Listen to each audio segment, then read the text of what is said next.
بسم اللہ الرحمن الرحیم۔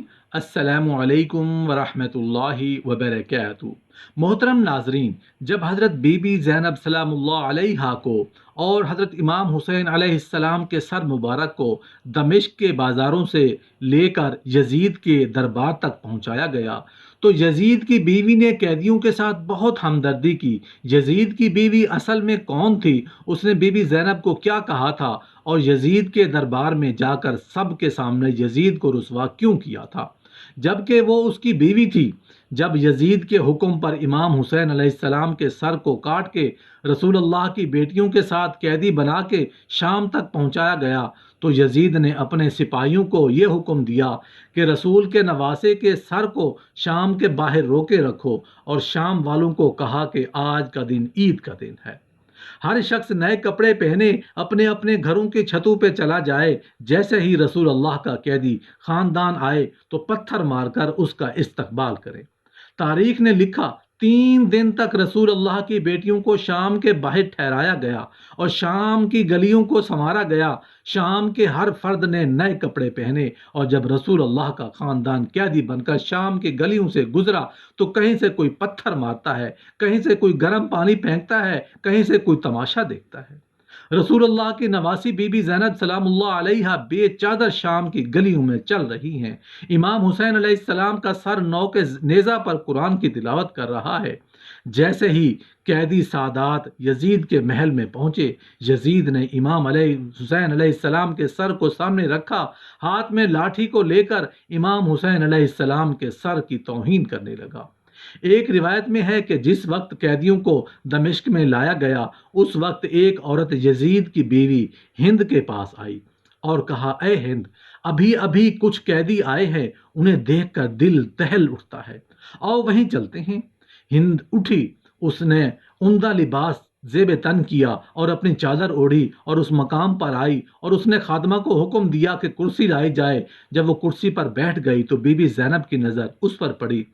آپ نے غور سے اس کی طرف دیکھا تو اسے پہچان لیا اور اپنی بہن ام کلثوم سے کہا، بہن، کیا آپ اس عورت کو پہچانتی ہیں؟ بی بی ام کلثوم نے جواب دیا کہ نہیں، میں اسے نہیں پہچانتی۔ بی بی زینب سلام اللہ علیہا نے فرمایا، یہ ہماری کنیز ہند بنت عبداللہ ہے جو ہمارے گھر میں کام کاج کرتی تھی۔ بی بی زینب سلام اللہ علیہا کی بات سن کر جناب ام کلثوم نے اپنا سر نیچے کیا اور بی بی زہرا سلام اللہ علیہا بھی اپنا سر جھکا لیا تاکہ ہند ان کی طرف متوجہ نہ ہو، لیکن ان دونوں بیویوں کو غور سے دیکھ رہی تھی۔ اس نے آگے بڑھ کر پوچھا، آپ نے آپس میں کیا گفتگو کی؟ کیا کوئی خاص بات ہے؟ بی بی زینب سلام اللہ علیہا نے کوئی جواب نہ دیا اور خاموش کھڑی رہی۔ ہند نے پھر پوچھا، اے مستورات، آپ کس علاقے سے ہیں؟ آپ بی بی زینب خاموش نہ رہ سکیں اور فرمایا، ہم مدینے کے رہنے والے ہیں۔ جب ہند نے مدینہ منورہ کا نام سنا تو اپنی کرسی سے چھوڑ دی اور احترام سے کھڑی ہو گئی اور پوچھنے لگی، بہن، کیا آپ مدینے والوں کو جانتی ہیں؟ بی بی زینب سلام اللہ علیہا نے فرمایا، تم کن مدینے والوں کے بارے میں پوچھ رہی ہو؟ ہند نے کہا، میں اپنے آقا اور مولا حضرت امام علیہ السلام کے گھر والوں کے متعلق پوچھنا چاہتی ہوں۔ امام علی علیہ السلام کے گھر والوں کا نام لے کر ہند کی آنکھوں سے محبت کے آنسو جاری ہو گئے اور خود کہنے لگی، میں اس گھر کی خادمہ تھی اور وہاں کام کیا کرتی تھی، مجھے اس گھر والوں سے بہت محبت ہے۔ بی بی زینب سلام اللہ علیہا نے پوچھا، تو ان گھر والوں کے کن افراد کو جانتی ہو اور کن کے متعلق دریافت کرنا چاہتی ہو؟ ہند نے کہا، امام علیہ السلام کی اولاد کا حال معلوم کرنا چاہتی ہوں۔ میں آقا حسین علیہ السلام اور اولاد حسین علیہ السلام اور امام علی علیہ السلام کے پاک باز بیٹیوں کا حال معلوم کرنا چاہتی ہوں۔ خاص طور پر میں اپنی آقا زادیوں زینب و کلثوم کی خیریت معلوم کرنا چاہتی ہوں، اور اسی طرح فاطمہ سلام اللہ علیہا کی دوسری اولاد کے متعلق معلوم کرنا چاہتی ہوں۔ بی بی زینب سلام اللہ علیہا نے ہند کی بات سن کر اشک بار آنکھوں کے ساتھ جواب دیا، تو نے جو کچھ پوچھا ہے میں تفصیل سے تجھے بتاتی ہوں۔ تو نے علی علیہ السلام کے گھر کے متعلق پوچھا تو ہم اس گھر کو خالی چھوڑ کے آئے تھے۔ تم حسین علیہ السلام کے متعلق دریافت کرنا چاہتی ہو تو یہ دیکھو، تمہارے آقا امام حسین علیہ السلام کا سر تمہارے شوہر یزید کے سامنے رکھا ہے۔ تو نے اولاد علی کے متعلق پوچھا ہے تو ہم حضرت عباس سمیت سب ہی نوجوانوں کو کربلا کے تپتے صحرا میں بے غسل کفن چھوڑ آئے ہیں۔ تم نے اولاد حسین کے متعلق پوچھا ہے، تم ان کے سب جوان مارے گئے، صرف ایک حضرت سجاد باقی ہے جو تیرے سامنے ہے اور بیماری کی وجہ سے ناتواں ہے۔ جو تو نے زینب کے متعلق پوچھا تو دل پر ہاتھ رکھ کر سن، میں زینب ہوں اور میری بہن ام کلثوم ہے۔ بی بی زینب کا درد بڑھا، جواب سن کر ہند کی چیخ نکل گئی اور سر پیٹ کر کہنے لگی، ہائے میری آقا زادیو، کیا ہو گیا؟ میرے مولا کا حال کیسا؟ ہائے میرے مظلوم آقا امام حسین، کاش میں اس سے پہلے اندھی ہو جاتی اور فاطمہ کی بیٹیوں کو اس حالت میں نہ دیکھتی۔ روتے روتے ہند بے قابو ہو گئی اور ایک پتھر اٹھا کر اپنا سر پیٹنے لگی۔ اتنی زور سے سر پیٹا کہ اس کا سارا بدن خون سے لال ہو گیا اور وہ گر کر بے ہوش ہو گئی۔ ہوش میں آئی تو بی بی زینب اس کی طرف متوجہ ہو کر فرمانے لگیں، اے ہند، تم کھڑی ہو جاؤ اور اب اپنے گھر چلی جاؤ، کیونکہ تمہارا شوہر یزید بڑا ظالم شخص ہے۔ ہم اپنی مصیبت کا وقت گزار لیں گے، ہم یہ نہیں چاہتے کہ ہماری وجہ سے تمہارا سکون تباہ ہو جائے۔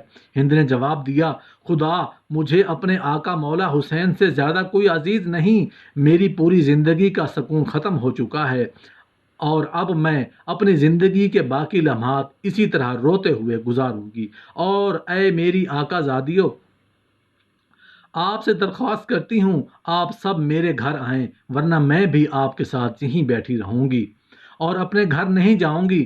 یہ کہہ کر ہند کھڑی ہو گئی اور اپنی چادر اتار کر سر برہنہ اور منہ کو پیٹتے ہوئے یزید کے سامنے آ گئی۔ یزید اس وقت بیرون ملک سے آئے ہوئے سفیر کے ساتھ بیٹھا ہوا تھا۔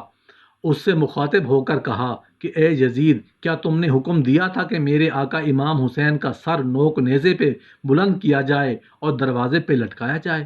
یزید نے اپنی بیٹی کو اس حالت میں دیکھا تو فوراً اٹھ کھڑا ہوا اور بھری دربار میں اس کا سر برہنہ دیکھ کر اسے برداشت نہ کر سکا، اسے چادر پہنائی اور کہنے لگا، ہاں میں نے حکم دیا تھا، کیا اب تو نواسہ رسول پر ماتم کرنا چاہتی ہے تو بے شک کر، لیکن حقیقت یہ ہے کہ ابن زیاد نے جلد بازی سے کام لیتے ہوئے امام حسین کو قتل کر دیا۔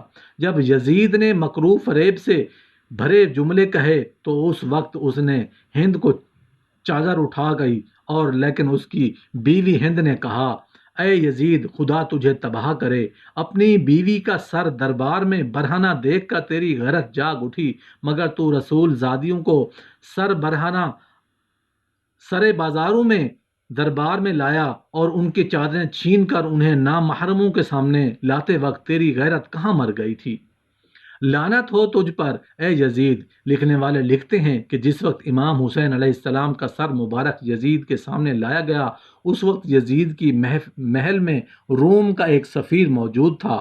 اس نے جب یہ دیکھا کہ عجیب قافلہ ہے، بے پردہ بیبیاں ہیں، شرابیوں کا مجمع ہے، ایک بیمار زنجیروں میں جکڑا ہوا ہے اور ایک نورانی سر یزید سامنے رکھا ہوا ہے، اس نے سوچا کہ یہ کوئی بڑے مجرم ہیں جن کو اتنی بڑی بدترین سزا مل رہی ہے۔ لوگوں سے پوچھا، یہ کون ہے؟ کسی نے کہا، یہ فاطمہ اور علی کا خاندان ہے۔ یہ جو عورتیں دیکھ رہے ہو یہ فاطمہ کی بیٹی، اور جو یہ کٹا ہوا سر دیکھ رہے ہو یہ فاطمہ کے بیٹے کا سر۔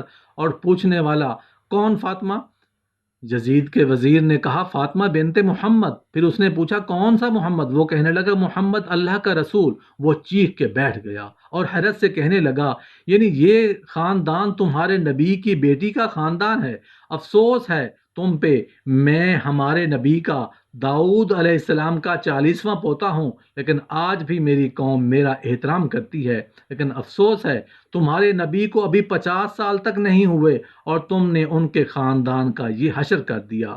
جب دربار میں شور ہونے لگا، یزید نے پوچھا، کون ہے یہ؟